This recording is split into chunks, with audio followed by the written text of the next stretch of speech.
तो अगर आपके अंदर थोड़ी सी भी कॉमन सेंस है तो आपके जहन में भी ये सवाल जरूर उठता होगा जो इस पोस्ट में उठाया गया कि जब हम एक बर्गर बना रहे हैं या एक पिज्जा बना रहे हैं तो उसके अंदर वो सारे इंग्रेडिएंट्स डाल रहे हैं जो इंग्रेडिएंट्स वैसे ओरिजिनली हेल्दी कंसीडर किए जाते हैं, बट जब हम उसको कंबाइन करके एक मजेदार सा बर्गर बना लेते हैं तो फिर क्या हो जाता है, फिर क्यों वो अनहेल्दी हो जाता है। तो इसीलिए मैं कहता हूँ थोड़ी सी कॉमन सेंस इस्तेमाल करें। ऐसा कुछ नहीं होता। आपकी डाइट हेल्दी है या अनहेल्दी है ये एक बर्गर पे डिपेंडेंट नहीं है या किसी एक फूड पे डिपेंडेंट नहीं है, ये एक ओवरऑल पिक्चर है और किसी एक दिन की भी नहीं है।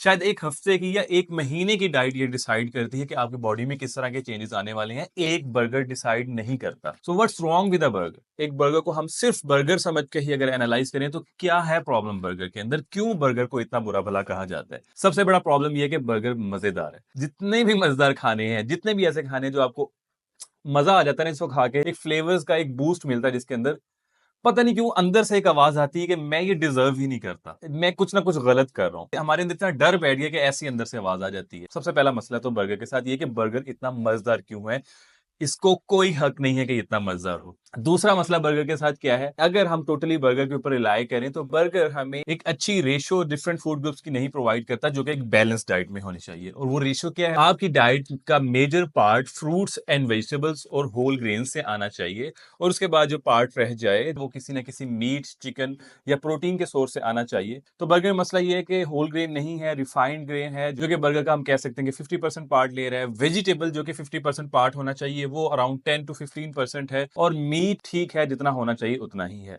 हाँ, फैट ज्यादा होता है ऑब्वियसली अगर हम उसके अंदर मीट का पोर्शन फ्राइड ले रहे हैं, लेकिन ये एक मील इतना सिग्निफिकेंट नहीं होता।